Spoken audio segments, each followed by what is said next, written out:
दोस्तों इस world cup में एक चीज और याद की जाएगी, बांग्लादेश और श्रीलंका का मैच कैसा गया, किसने रन मारे, क्या हुआ, किसकी सेंचुरी, उसके लिए याद नहीं किया जाएगा। एंजेलो मैथ्यूज का जो डिसमिसल था ना टाइम आउट का, वो याद किया जाएगा।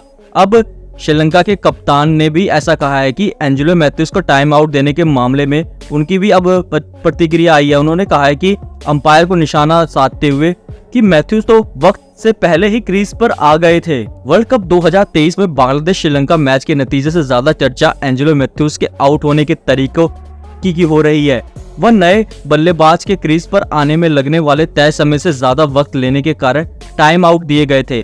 इस मामले में क्रिकेट एक्सपर्ट्स से लेकर फैंस तक हर कोई अपनी अपनी राय रख रहा है। मैच के बाद श्रीलंका के कप्तान कुशल मेंडिस ने भी इस मामले को लेकर सवाल पूछा है। उन्होंने इस पर जवाब भी दिया है कि अंपायरिंग पर ये सवाल खड़े भी किए हैं। कुशल मेंडिस ने कहा यह बेहद निराशाजनक था। जब मैथ्यूज क्रीज पे आ चुके थे तब भी 5 सेकंड बचे हुए थे।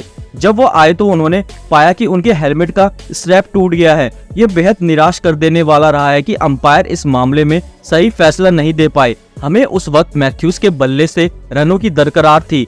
दोस्तों हम बता दें कि जिस वक्त मैथ्यूज क्रीज पर आए थे तब श्रीलंका 135 रन पर 4 विकेट खोकर खराब स्थिति में थी। मैथ्यूज के आउट होने के बाद विकेटों की संख्या इसी स्कोर पर 5 विकेट हो गई। हालांकि बाद में असलंका और धनंजय डिसिल्वा ने अच्छी साझेदारी करके श्रीलंका को एक अच्छे टोटल तक पहुंचा गए। बता दें कि इस मैच में श्रीलंका को 3 विकेट से शिकस्त मिली। मैच के बाद लंकाई कप्तान मेंडिस ने यह भी कहा कि अगर 30-40 रन और बनते तो ये नतीजा कुछ और होता। दोस्तों दरअसल हुआ ऐसे कि इस मैच में बांग्लादेश श्रीलंका आमने सामने थी। दिल्ली के अरुण जेटली स्टेडियम में ये मैच खेला जा रहा था। श्रीलंका की टीम पहले बल्लेबाजी करते हुए 25वें ओवर में साकिब ने श्रीलंका के प्लेयर सादिरा समर विक्रमा को पवेलियन भेजा। इसके बाद एंजेलो मैथ्यूज ने स्ट्राइक लेने में ज्यादा वक्त जाया कर दिया। वे तय समय पर क्रीज पर तो आ गए लेकिन उनके हेलमेट का स्ट्रैप टूटा हुआ था। उन्होंने दूसरे हेलमेट को मंगवाया। नया हेलमेट आने में और ज्यादा वक्त लगा तो बांग्लादेश के कप्तान साकिब उल हसन ने मैथ्यूज को आउट देने की अपील कर दी। अंपायर ने नियमों के मुताबिक मैथ्यूज को आउट दे दिया।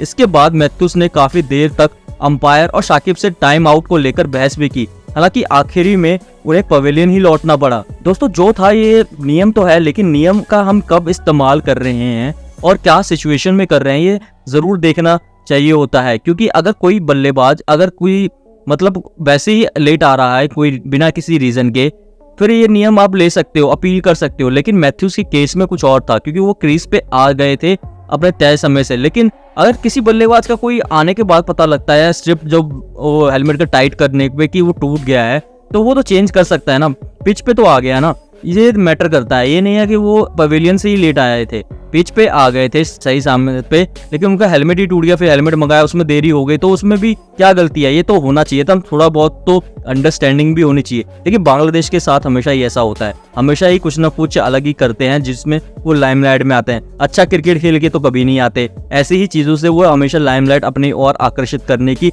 सोचते रहते हैं। दोस्तों आपको क्या लगता है इन दोनों में, साकिब उल हसन और मैथ्यूज में कौन सही है कौन गलत है? कमेंट करके हमें जरूर बताएं। वीडियो अच्छी लगी वीडियो को लाइक और चैनल को सब्सक्राइब जरूर कर दें।